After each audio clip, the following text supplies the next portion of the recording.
Bem-vindos à nossa análise aprofundada. Hoje o foco total é na grande final da Copa Libertadores 2025.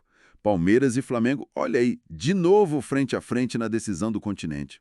Um clássico que já decidiu o título recentemente e promete, né? Mais um capítulo eletrizante. Com certeza, muita história recente entre os dois. E para a gente destrinchar esse confronto, a gente reuniu aqui um monte de comentários, de análises que circularam por aí.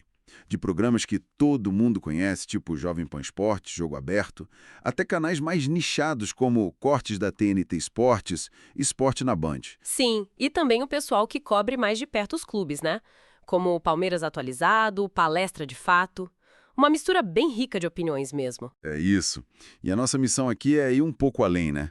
Tentar identificar os pontos-chave que estão sendo debatidos, comparar as forças, as fraquezas de cada time, entender esse contexto maior da rivalidade e o que essa final significa para o futebol brasileiro. Tudo com base no que a gente ouviu e leu por aí. Perfeito, desconstruir um pouco essas narrativas. A expectativa está enorme, a rivalidade nem se fala e ainda tem essa chance real de um deles ser o primeiro brasileiro com 4 Libertadores.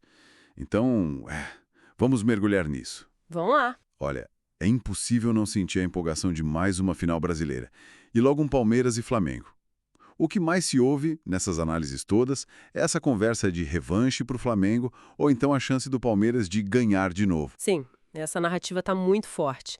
E rola também o comentário nos bastidores de que essa era a final dos sonhos para a Conmebol, para quem transmite o jogo.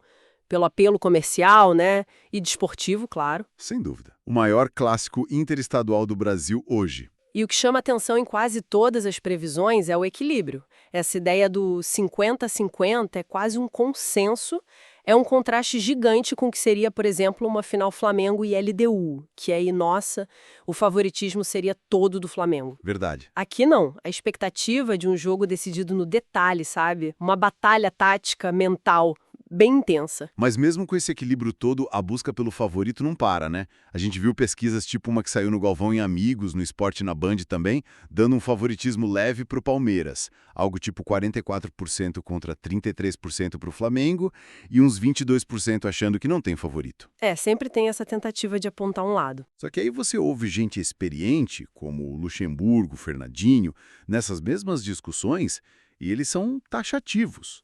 Final desse tamanho, o favoritismo antes do jogo é conversa, né? Não decide nada. Exato, e analisar o momento de cada um ajuda a entender essa paridade toda. O Flamengo, não dá pra negar, tem um elenco, assim, recheado de talento individual, ponto. Muita qualidade técnica. Muita, só que as dúvidas sobre desfalques importantes estão no ar, e isso é um tema que volta toda hora nas análises. A situação do Pedro parece a mais complicada, a recuperação é vista como muito difícil, Pois é, seria uma baixa enorme. enorme, e ainda tem o Plata suspenso e a incerteza sobre o Bruno Henrique, que depende de julgamento. Essas ausências potenciais levantam uma questão séria sobre o poder de fogo do ataque, né? Exatamente. Mesmo com a defesa sendo considerada sólida e aquela experiência recente em jogo grande, que a Jovem Pan lembrou bem, fica a pergunta: como é que o time compensa sem jogadores tão decisivos lá na frente? É a grande interrogação. Algumas análises, como uns comentários que eu vi no programa do Galvão, sugerem que o Flamengo talvez dependa mais da técnica da posse de bola e talvez seja um time fisicamente menos impositivo que o Palmeiras.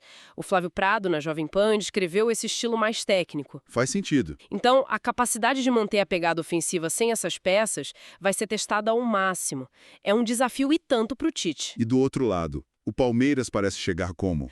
Olha, o Palmeiras parece chegar num momento físico melhor, menos lesões, o Abel Ferreira com todo mundo à disposição, como o Casagrande destacou.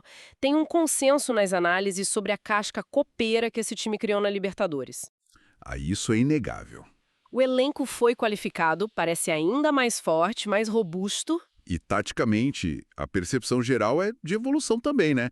Eu lembro que no começo comparavam muito com o Liverpool do Klopp, pela intensidade. Mas agora, comentaristas como Vampeta, Bruno Prado, até o Thiago Leifert, estão falando de mais versatilidade, um time que varia mais o jogo e, segundo eles, até mais gostoso de ver jogar.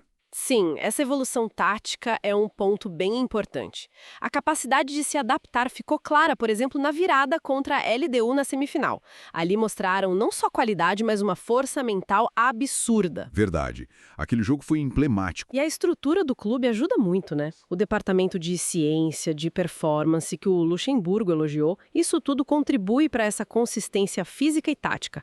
A análise do Leifert sobre o jogo contra a LDU mostrou como o time funciona bem até com passe mais vertical, sem depender tanto do goleiro para construir. É um time com muitas armas. Muitos recursos, realmente. E para adicionar mais tensão, ainda teve aquela história da possível mudança do local da final, né? Saiu na Jovem Pan Esportes que a CBF ia tentar tirar o jogo de Lima, no Peru, e trazer para o Brasil. Falaram em Belém ou Brasília. Isso, gera um barulho danado. Claro que na hora começaram as piadas, né? E quem já comprou a passagem para Lima faz o quê? Mas teve gente contra a mudança também, questionando se Brasília teria clima para uma final assim ou a logística de Belém com o final da Série B. No fim ficou Lima mesmo, né? Pelo que parece, sim, mas foi um ruído ali na preparação, um estresse desnecessário, talvez. E falando em Palmeiras, a figura do Abel Ferreira é impossível de ignorar. Os números dele na Libertadores são absurdos. 6 participações, 5 semis, terceira final, 2 títulos já. Não é à toa que chamam de Senhor Libertadores. Impressionante, realmente. E uma coisa que várias análises apontam é ele ficar no clube apesar do sucesso, né? Coisa rara aqui na América do Sul. E aí a conversa fica boa. Qual é o tamanho real do Abel no futebol brasileiro? Essa é a pergunta de 1 milhão, né? Domina muitos debates, os argumentos a favor são muito fortes, baseados em resultado. 2 Libertadores, 2 brasileiros, Copa do Brasil. Ele construiu uma era no Palmeiras, uma consistência incrível. Uma dinastia, como alguns dizem. Exato. Tem gente que até compara, com as devidas proporções, claro, com o Ferguson no United, pela forma como ele moldou o clube. E a capacidade tática dele de adaptar o time em jogo grande é muito elogiado, o Piperno fala bastante disso. Mas não é unanimidade, né? As críticas também aparecem. De jeito nenhum. O contraponto principal que o Flávio Prado levanta muito, mas outros também, é questionar quanto desse sucesso é mérito só do Abel e quanto vem da estrutura do dinheiro que o Palmeiras tem hoje. Num cenário onde muitos rivais históricos, talvez tirando o Flamengo, não estão no seu auge financeiro ou esportivo. Entendi. A crítica é, será que ele conseguiria o mesmo em outro lugar, com menos grana, menos estrutura? É exatamente essa a questão. Argumentam que ele ainda precisaria se provar em outros clubes, talvez com menos recursos, como fizeram Telê, Luxemburgo, Filipão, que ganharam em vários times diferentes. Aquela comparação do Prado com o Lula, técnico do Santos de Pelé, dizendo que o Abel potencializa uma estrutura já fortíssima, é bem provocadora. Faz pensar. E ainda lembram daquela negociação com o Catar, que o Palmeiras teve que pagar a multa para ele ficar, levantando questões de lealdade. Críticas pontuais sobre teimosia tática, o desempenho no Mundial de Clubes também surgem. É um debate complexo. Então, o ponto central sobre o legado do Abel, pelo que a gente vê nas fontes, é esse. Ele é um gênio tático que se adapta e vence, ou é um gestor super competente que soube usar como ninguém uma estrutura de ponta e um poder financeiro gigantesco. É uma discussão fascinante sobre como a gente mede a grandeza de um técnico hoje. No Brasil, ficar num clube que te dá tudo é demérito ou é inteligência na gestão da carreira? É um debate que vai longe, viu? Independentemente do resultado dessa final. E essa força toda de Palmeiras e Flamengo leva a gente para um quadro maior. Sim, o domínio brasileiro na Libertadores. É impressionante olhar as últimas finais, quase sempre com 2 brasileiros ou pelo menos um finalista daqui. Os cortes da TNT Sports, por exemplo, fizeram uma análise boa sobre isso. Pois é. Se a gente conecta os pontos, as análises apontam para uma combinação de fatores. O poder econômico do futebol brasileiro hoje está muito acima dos vizinhos sul-americanos. Mesmo Palmeiras e Flamengo não sendo SAFs, a chegada desse modelo em outros clubes injetou mais dinheiro e profissionalismo no sistema todo. Contratos de TV melhores, patrocínios mais fortes. Exato. Patrocínios de casas de apostas pesando muito. A experiência nos estádios melhorando, o que traz mais receita de ingresso, de sócio-torcedor.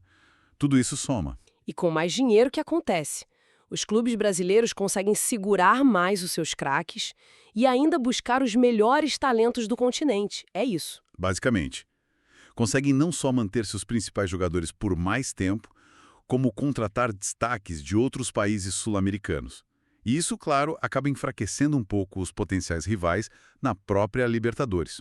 É um ciclo. Tem mesmo que talvez esse domínio brasileiro tire um pouco o charme continental da competição, sabe? Aquela rivalidade Argentina-Brasil, Boca x-São Paulo. Sim, essa nostalgia aparece. E até questionaram se não era melhor voltar àquela regra antiga, que forçava confronto entre times do mesmo país mais cedo no mata-mata. O que você acha? Olha, essa discussão surgiu, mas a visão que mais apareceu nas análises que a gente viu, como na TNT, é que não dá para penalizar o mérito. Os clubes brasileiros estão colhendo o fruto de mais organização, mais investimento. Mudar a regra seria artificial. O desafio, talvez, seja para os outros países encontrarem um jeito de competir nesse cenário econômico novo. É justo. E essa briga lá fora reflete aqui dentro, né? No Brasileirão, Palmeiras e Flamengo, de novo, lado a lado, numa disputa emocionante pelo título. Tá tudo amarrado. As análises de calendário que apareceram na Jovem Pan, no Galvão e Amigos, mostram que os dois têm jogos, em tese, acessíveis pela frente. Mas a margem para erro é zero. Qualquer tropeço, agora. Pode ser fatal. E a gente viu o Palmeiras mostrar a força do elenco, né? Ganhou do Juventude fora com time reserva. É um luxo. Um luxo que poucos têm. E essa força do elenco do Palmeiras até levantou a discussão sobre o Carlos Miguel, né? Com o Everton machucado, ele entrou, foi bem, e já tem gente debatendo se ele não pode virar titular. Sinal da profundidade do elenco, como você disse. Exatamente. Mas voltando à corrida pelo título, os próximos jogos são de roer as unhas. Palmeiras pega o Santos em casa, Flamengo tem um jogo duro contra o São Paulo fora, e a grande dúvida que toda mesa redonda discute é como a final da Libertadores vai impactar as escalações nesses jogos do Brasileirão antes dela. Poupar ou não poupar? Eis a questão. É um risco calculado que os dois técnicos vão ter que fazer, uma gestão de elenco delicadíssima. Uma gestão de risco gigante.